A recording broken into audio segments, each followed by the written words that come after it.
देखिए, ये मेरा धर्म भी है और मेरा कर्म भी है। पार्टी ने मुझे जिन विभागों का दायित्व सौंपा है, मेरा फर्ज बनता है कि मैं उनको ठीक करूं, और ठीक करने के लिए पहले उनको जानना जरूरी होता है। इसलिए कल मैंने खुद बस में ट्रैवल किया, मैंने पैसेंजर से भी बात की है, मैंने बस अड्डों की देखरेख को भी देखा है, मैंने कर्मचारियों से भी बात की है जो बस चला रहे थे, या अन्य कर्मचारी बस स्टैंड पर बैठे हुए थे। अब वो आगे चल के डिपार्टमेंट की मीटिंग लेंगे चंडीगढ़ में, अधिकारियों को बुलाएंगे और फिर और क्या क्या समस्याएं हैं उनमें से जानने की कोशिश करेंगे और फिर उनको हल करेंगे।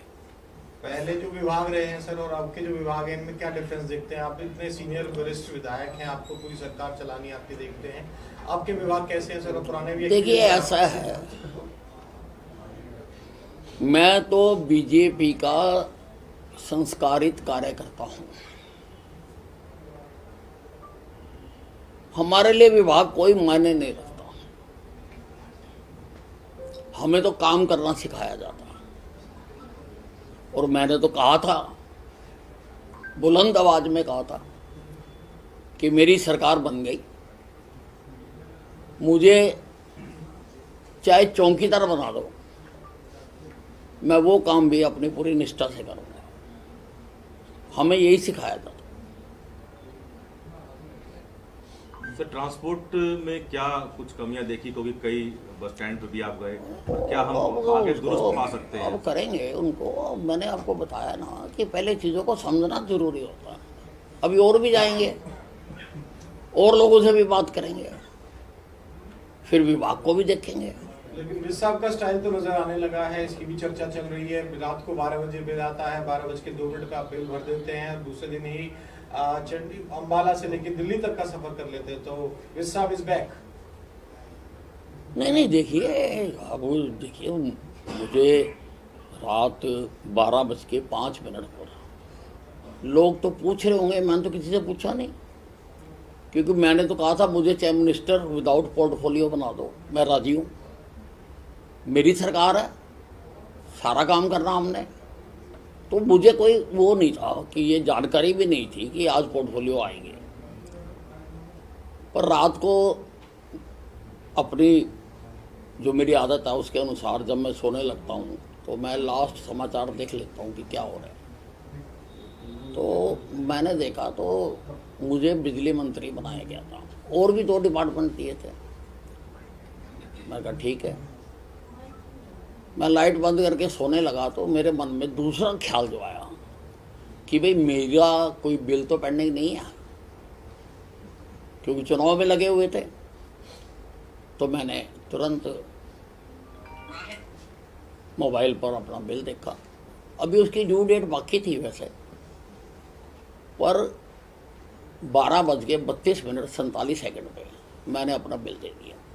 मैंने कहा पहले हम अपना देंगे, तभी तो लोगों को प्रेरित करेंगे कि भाई अपने बिल टाइम पे दिया करो, तभी तो करेंगे लोगों को। सर, एनर्जी एक ऐसा मंत्रालय है जो बिल्कुल आम आदमी से सीधे जुड़ता है, यानी कि लाइट वाइट को लेकर, इसको लेकर क्या प्राथमिकता है? देखिए, सरकार का हर डिपार्टमेंट लोगों के लिए है, वो हर डिपार्टमेंट लोगों को अफेक्ट करता है, डायरेक्टली करता है या इनडायरेक्टली करता है। सारे डिपार्टमेंट इम्पोर्टेंट है।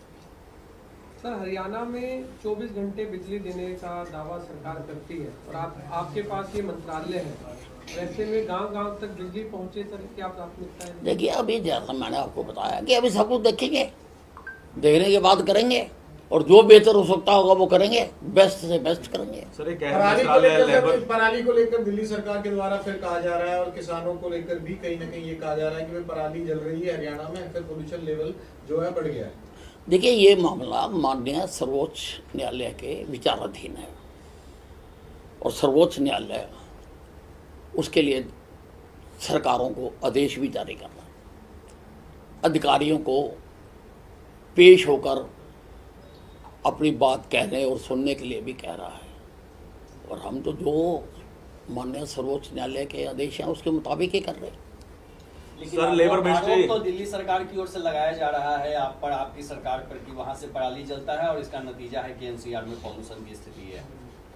ऐसा है, अगर आप इनके पुराने बयान देखो तो पुरानों में पंजाब का ज़्यादा कहते थे, अब पंजाब में क्योंकि अपनी सरकार आ गई तो अब खाली हरियाणा का कहते हैं। ये एक कल्चर है आम आदमी पार्टी का कि खुद को ठीक ना करके दूसरों पर दोषारोपण करके राज करना। आप मुझे बताएं, आपने जमुना को साफ करने का लोगों से वादा किया था, कितनी साफ हुई यमुना?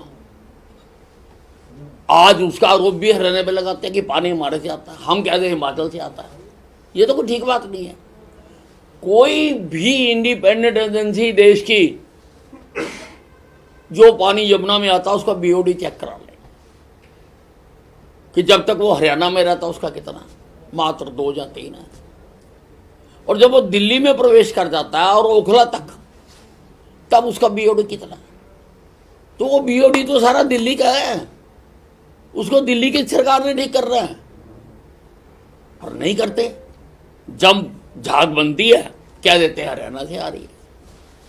सर, वो फ्री बिजली वाला जो वादा था, कई पार्टियों ने किया था 300 यूनिट तक का, ऐसा कुछ है क्या सर हरियाणा में? देखिए, ये सारी बातें it is too early to say anything. I am trying to understand कि क्या क्या कहा गया और क्या क्या किया जा सकता है और क्या क्या कर सकता है। सर, एक लेबर मंत्रालय भी आपके पास है, उसमें भी क्या कुछ अहम देखने को मिल सकता है? देखिए, लेबर मंत्रालय में बहुत कुछ करने की जरूरत है। लेबर डिपार्टमेंट बनाया जाता है मजदूरों की समस्याओं को देखने के लिए, उनको हल करने के लिए, परंतु जैसा मुझको लगता है कि ये मजदूरों के नहीं, ये इंडस्ट्रियों की परवाह ज़्यादा करते हैं, करनी चाहिए उनकी भी, परंतु लेबर मंत्रालय को पहले लेबर की स्थिति, उनको मिनिमम वेज मिल रहे हैं नहीं मिल रहे हैं, टाइम पे मिल रहे हैं नहीं मिल रहे हैं, कितने घंटे काम लेना चाहिए कितना घंटा ले रहे हैं, वहाँ पर मानवीय सुविधाएं जो होनी चाहिए वो हैं या नहीं है, लेबर मंत्रालय को ये देखना चाहिए। तो इसकी भी अभी बैठक लेंगे, और जैसा मैंने आपको बताया अभी क्या क्या ये कर रहे हैं और क्या करना चाहिए मेरे दृष्टिकोण से, और वो कराएंगे। सर, एक सवाल जनता से जुड़ा हुआ है। आपके जो जन दरबार थे जिनमें तमाम समस्याओं के लिए लाइन लगती थी, क्या विस साहब का जो जनता दरबार है वो लगेगा, और लगेगा तो क्या उसकी टाइमिंग होगी थर्सडे से? नहीं, उसकी तो अब जो हमारे नए मुख्यमंत्री हैं उन्होंने उसकी आवश्यकता खत्म कर दी, उन्होंने आदेश जारी कर दिया कि सभी अधिकारी समस्या को सुने, तो फिर अब उसकी कहाँ रह गई आवश्यकता, अब सारे अधिकारी सुनेंगे उसके। और आखिरी सवाल, पंजाब के मुख्यमंत्री ने बाबा राम रहीम के खिलाफ 2015 के मामले में जो एफआईआर दर्ज हुआ था उस मामले में मुकदमा चलाने की अनुमति दे दी। 3 केस लगाए हैं सर। मुझे पूरी जानकारी नहीं है क्या केस थे क्या नहीं थे, क्या इसमें कोई कोर्ट का दखल था, कोई आदेश था, पूरी जानकारी नहीं है। जानकारी होने के बाद ही कुछ कहा जा सकता है।